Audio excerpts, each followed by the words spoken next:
కంటి అద్దాల నుండి శాశ్వత విముక్తి పొందండి. లాసిక్ సర్జరీ 14,000 మాత్రమే. వివరాలకు సంప్రదించండి. Welcome to Suman TV.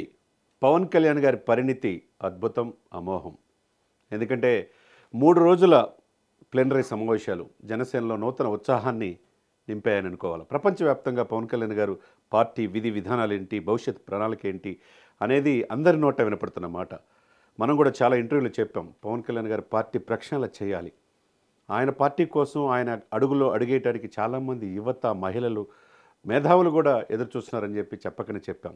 ఆ దిశగా పవన్ కళ్యాణ్ గారు 3 రోజులు క్లియర్ కట్ రోడ్ మ్యాప్ దేశానికి, ఈ పార్టీని అనుసరిస్తున్న ఆ యొక్క అభిమానులకి, రాబోయే తరం జనరేషన్కి కూడా అందించాడని అనుకోవాలి. ఎందుకంటే స్పష్టమైన ప్రణాళిక. ఆయనకి 6 పదుల వయసు రాలా, 5 పదులు దాటి ఉన్నాడు అంతే. తన అన్నగారిని చూసి రాజకీయాలు నేర్చుకున్నాడు. ఈ దేశంలో ఎలా ఉండాలి, దేశంలో సుస్థిరమైన నాయకత్వం ఎలా ఉండాలని ఆకలింపు చేసుకున్నాడు. దశాబ్ద పైన పోరాటాల్లో 14 సంవత్సరాలు అనే కష్టాలు పడి ఈ రోజున అద్భుతమైన రాజకీయ నాయకుడిగా పరిణితి చెందాడు. ఎప్పుడూ చెప్తా ఉంటాం, అనేక మంది వస్తుంటారు, పోతుంటారు, కానీ ఈ పుట్టుక మరణం మధ్య మనం ఏం సాధించామనేది ముఖ్యం. అది పవన్ కళ్యాణ్ గారు సార్థక నామధేయుడిగా పవన్ కళ్యాణ్ గారు మనం చెప్పుకోవాలి. ఎందుకంటే ఎందుకు పొగుడుతున్నారు పవన్ కళ్యాణ్ అని చాలామంది అనుకోవచ్చు. పవన్ కళ్యాణ్ గారి యొక్క పరిణితి, పవన్ కళ్యాణ్ యొక్క పరిపక్వత, రాజకీయాలపైన అతనుకున్న ఆలోచన విధానం చాలా చాలా పర్ఫెక్ట్గా, చాలా వ్యూహాత్మకంగా ఉంటాయని చెప్పుకోవాలి. ఎందుకంటే రాజకీయాలు అనేక మంది వస్తుంటారు, పోతుంటారు, కానీ క్లియర్ కట్ విజన్ అనేది ఉండాలి. అధికారం కోసమే రాజకీయం కాదు, ప్రజల సేవ కోసం వచ్చేవాళ్ళని నాతో నడవండి అని ఒక క్లియర్ కట్ ఇండికేషన్ ఏదైతే ఇస్తున్నారో అది నిజమైన రాజకీయ నాయకుడిగా మనం చూడాలి. త్రిశూల వ్యూహం, ఆ నోట ఈ నోట ఈ 2 రోజుల నుంచి ఆయన ఫైనల్గా చెప్పిన త్రిశూల వ్యూహం ఏంటి, దసరా నుంచి నేను ప్రతి నిత్యం ప్రజల్లో అందుబాటులో ఉంటా అన్నాడు. రోజు 4 గంటలైనా పార్టీ కోసం సమయాన్ని వెచ్చిస్తా అన్నాడు. తనకున్న 24 గంటల జీవితంలో ఫ్యామిలీతో కూడా ఎక్కువ టైం స్పెండ్ చేయలేకపోతున్నాను అన్నాడు. ఎందుకంటే అస్తవ్యస్తమైన వ్యవస్థల్ని గాడిలో పెట్టాలంటే వేరొక మార్గం లేదు, పూర్తిగా కేటాయించాల్సిందే. ఇప్పుడు 14 నెలల పాటు ప్రభుత్వంపైనే, ప్రభుత్వ పాలన పట్ల, కూటమి పాలన పట్ల, కూటమిని అభివృద్ధి దిశగా పవన్ కళ్యాణ్ గారు చంద్రబాబు నాయుడు గారితో కలిసి పనిచేస్తున్నారు. మరి అంతా బాగుంది, టీడీపీ పుంజుకొని వెళ్తుంది, మిగతా పార్టీలు వెళ్తున్నాయి, మరి జనసేన ఏంటి పరిస్థితి అనేది అందరి నోట అనుకున్నమాట. దానికి క్లియర్ కట్ సమాధానం ఆయన చెప్పాడు. ఆయన చెప్పినట్టుగా త్రిశూల వ్యూహంలో శక్తి, ధర్మం, రహస్యం అనేది ఉంటుంది. ఇప్పుడు నేను చేసే త్రిశూల వ్యూహం దసరా తర్వాత గుర్తింపు, నాయకత్వం, బాధ్యత. నాతో నడిచే ప్రతి ఒక్కరు కూడా మీరు ఆయన మెంబర్షిప్ టు నాయకత్వ లీడర్షిప్గా ఎదగండి అంటున్నాడు. ఈ పార్టీలో వాళ్ళకి భద్రత, భరోసా నేను ఇస్తాననే ఒక పర్ఫెక్ట్ ఏదైతే ఉందో, మీరు గ్రామ స్థాయి నుంచి, వార్డు స్థాయి నుంచి, మండల స్థాయి నుంచి, జిల్లా స్థాయి నుంచి, రాష్ట్ర స్థాయి, జాతీయ నాయకులుగా ఎదగండి, మీకు నేను మార్గం చూపిస్తానని చెప్పి ఏదైతే చూపించారో, ఈ మాట గతంలో ఏ రాజకీయ నాయకుడి నుంచి రాలా. ముందు రావాలి, నా వెనక నడవాలి, వాళ్ళతో నేను పనులు చేయించుకోవాలి, నా స్ట్రెంత్ ప్రూవ్ చేసుకొని నేను ఎమ్మెల్యే అవ్వాలి, ఎమ్మెల్యే అసెంబ్లీలో మంత్రి పదవి సాధించాలని అనుకున్నారు తప్పితే ఈయనలాగా కాదు. ఇలాగా ఏదో సంథింగ్ డిఫరెంట్. పవన్ కళ్యాణ్ అనే వ్యక్తి అధికారం కోసం రాలా, ప్రజల సేవకులకు మాత్రమే, ప్రజలకి సేవకుడిగా ఉండటమే పరమావధి. నా రక్తపు చివరి బొట్టు వరకు ప్రజల కోసం ఉంటారన్నాడు. చూసారా, నిజమైన నాయకత్వం అదే. అందుకనే పవన్ అనే వ్యక్తి అందరి నోట అదే మాట వినపడుతుంది. ఈరోజు దేశ రాజకీయాల్లో పవన్ కళ్యాణ్ తుఫానీ అని చెప్పి ఆ రోజు రజనీకాంత్ గారు, ఆ రోజు మోదీ గారు అన్నారంటే ఆయనలో ఉన్న పూర్తి జ్ఞానం. చదువుకోవాలి ఎక్కువగా. నేను చాలా సందర్భాలు చెప్పా, చాలామంది విమర్శిస్తుంటారు కార్పొరేటర్కి ఎక్కువ ఆయన. కరెక్టే, మీరు అనుకుంటున్నారు ఆయన కార్పొరేటర్ ఎక్కువ అనుకుంటున్నారు. చదివింది ఇంటరే, కానీ సమాజాన్ని చదివాడు.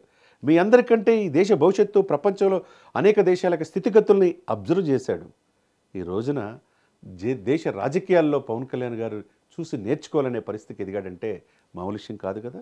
మీరు అసెంబ్లీలో అడుగు పెట్టండి, పార్లమెంట్లో అడుగు పెట్టండి, నెక్స్ట్ లెవెల్ వెళ్ళండి, నేనున్నా మీకనే భరోసా కార్యకర్తలకు ఇచ్చారు. ఇవన్నీ ఒక ఎత్తు అయితే అండి, నేను చెప్పేది సుమన్ టీవీ సాక్షిగా ఎందుకు చెప్తున్నానంటే, పవన్ ఎంత పరిణితి చెందిన వ్యక్తి అంటే, నోవాటెల్లో ఆయన్ని నిర్బంధించినప్పుడు విశాఖపట్నంలో కేడర్ అంతా భయపడే పరిస్థితుల్లో పోలీసుల్ని, శత్రు దుర్భేద్యంగా 2,000 మంది పోలీసుల్ని కాపలాగా పెట్టి పవన్ బయటకు వస్తే ఎక్కడ ఇదైద్దో అనే ఉద్దేశంతో నిర్బంధిస్తే, ఒక మహిళ, గోవిందమ్మ అనే మహిళ, వీర మహిళ, తన బిడ్డని పెట్టుకొని వానలో జెండా పట్టుకొని ఆ బీచ్ ఒడ్డున చూస్తే హృదయానికి కళ్ళమటి నీళ్ళు వచ్చే సన్నివేశం. ఆ మహిళని నిన్న ప్లేనరీలో ఫస్ట్ జ్యోతి ప్రజ్వలన చేయించాడంటే ఇది కదా రాజకీయం, ఇది కదా పరిణితి, ఇది కదా నాయకత్వ లక్షణాలు ఒక పార్టీ అధినేతగా అని చెప్పి ప్రపంచవ్యాప్తంగా నేను చెప్పుకున్నారంటే మరి ఇంకేమనుకోవాలా? క్యాడర్తో మాట్లాడిచ్చారు ఇక్కడ. మీరే లీడర్లు అని చెప్పేసి క్యాడర్ని, ఈ పార్టీని నమ్మి, ఈ పార్టీ జెండాని మోసి భుజాలు అరిగేదాకా తిరిగారో, కష్టపడి ఈ పార్టీ కోసం పనిచేశారు, వాళ్ళనే ఈ పార్టీలో గుర్తింపు ఉండదని. ఎందుకంటే ఆ గర్భిణీ స్త్రీలకు పవన్ కళ్యాణ్ గారు అన్న అరెస్ట్ చేస్తారు, ఈ పోలీసుల దౌర్జన్యం, ఈ దాష్టికం నశించాలని చెప్పి ఆమె బీచ్లో ఆ ఒడ్డున కూర్చుంది బిడ్డతో, పసిబిడ్డతో.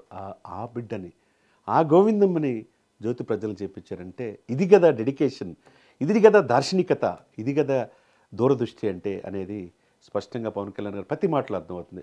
పవన్ కళ్యాణ్ నిజంగా కారణ జన్ముడే అని చెప్పినప్పుడు మీరు రాచరిక పాలన, గత 5 సంవత్సరాలు అస్తవ్యస్తమైన పాలన రాకుండా ఉండాలంటే మరో 15 సంవత్సరాలు మనమే ఉండాలి అని చెప్పారు. ఏదైనా చిన్న చిన్న పొరపచ్చాలు, తారతమ్యాలు ఉంటే జనసేన గనక తక్కువ చూస్తే, వాళ్ళకిచ్చిన పదవులు తీసుకుంటే, ఎక్కడైనా ఇబ్బంది పడితే నా దృష్టికి తీసుకురండి, నేను సమస్యను పరిష్కరిస్తాను. ఈ కూటమి అధికారంలో వచ్చేటట్టు నా ఫార్ములా ప్రకారం అటు బీజేపీని ఒప్పించి టీడీపీని కూడా తీసుకెళ్ళగలిగాను. నేను అధికారం కోసం, ముఖ్యమంత్రి పదవి కోసం పనిచేయాల, ఆంధ్రప్రదేశ్ భవిష్యత్తు కోసమే పనిచేశాను, ఈ దేశం కోసమే పనిచేశానని సూటిగా స్పష్టంగా చెప్పడం ఏదైతే ఉందో, అతని దార్శనికతకి, అతని దూరదృష్టికి, ఆయన తీసుకునే స్టెప్కి, ఆయన వ్యూహాత్మకమైన అడుగులకి మార్గంగా ఉన్నాడు. రాజ్యాధికారం కాదు ముఖ్యం, పదవి వ్యామోహం కాదు ముఖ్యం, పదవులకు వన్నె తేవాలి, ప్రజల్ని మనం బతికించుకోవాలి, ఈ దేశం మనది అనే భావన మనం ఒకప్పుడు స్వామి వివేకానందని చూస్తాం. ఉక్కు శరీరం, వజ్ర సంకల్పం, ఇనప కండరాలు, యువత మీదే భవిష్యత్తు అని చెప్పాడు. ఆ తర్వాత అబ్దుల్ కలాం కలలు కనండి, ఆ కళను సార్థకత చేసుకోండి, ప్రయత్నం చేయండి, మీరు విజయం సాధించనన్నాడు. ఆనాడు స్వామి వివేకానంద, ఆ తర్వాత అబ్దుల్ కలాం గారిని చూస్తాం, ఈనాడు పవన్ కళ్యాణ్ గారిని చూస్తున్నాం.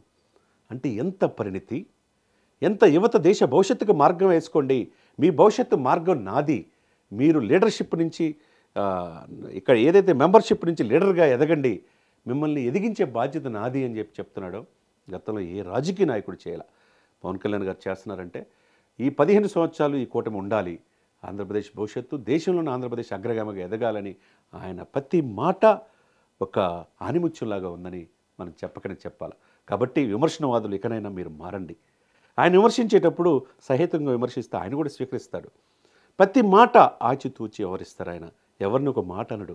వ్యక్తిగతంగా చేసిన, తనను దూషించిన, తన భార్యను దూషించిన, తన బిడ్డల్ని దూషించిన, తన కుటుంబాన్ని దూషించిన, తన అన్నను దూషించిన ఓర్పుగా భరించాడే తప్పితే ఎప్పుడూ ఒక్కళ్ళ మాట అనలా. మీరు అధికార దర్పంతో మీరు విరవేగకండి. నాకు శత్రులేం కాదు వైసీపీ, వాళ్ళు విధానం వ్యతిరేకతనే, ప్రజాస్వామ్యం వ్యతిరేకంగా చేసే ప్రతి పని వ్యతిరేకిస్తానని తప్పితే వైసీపీ నేను శత్రువుగా చూడలేదన్నాడు. ఇది రాజకీయం అంటే, ఇది పరిణితి అంటే, ఇది పరిపక్వత అంటే. కాబట్టి పవన్ కళ్యాణ్ అనే వ్యక్తి ఈరోజు దేశ రాజకీయాల్లో ఇలా శాసిస్తున్నాడంటే, నేషనల్ మీడియా అంతా అతని వైపు చూపిస్తుందంటే, ఈరోజు ఇంత త్రిశూల వ్యూహంకి మార్గం వేశాడంటే, మరి ఆ త్రిశూల వ్యూహం, ఈ త్రిశూల సేన, ఈ జనసేన నుంచి ఈ త్రిశూల సేనగా ఏ విధంగా మెర్జ్ అవుతుంది, ఎటువంటి నాయకులు తయారు చేస్తారు దసరా తర్వాత అనేది అందరూ కూడా వేయికలతో ఎదురు చూస్తున్నారు. చూడాలి పవన్ కళ్యాణ్ గారు మరింత ముందుకు ఏ విధంగా ఈ రాజకీయాల్లో ముందుకు వెళ్తాడు. జనసేనని ఈరోజు ఉన్న జనసేన పార్టీ పక్కనున్న కర్ణాటక, ఒడిస్సా, తమిళనాడు, కర్ణాటకని మిగతా రాష్ట్రాల నుంచి కూడా 4 రాష్ట్రాల నుంచి వచ్చారు. అక్కడ కూడా పార్టీని ముందుకు తీసుకెళ్ళాలని కోరుకోవటం చాలా ఆనందం వేస్తుందని చెప్పారు. మహారాష్ట్రలో మనం చూసాం, అనేక మంది అక్కడికి వెళ్తే ఆయన సక్సెస్ రేటు ఆయన చూసి వస్తున్నారు.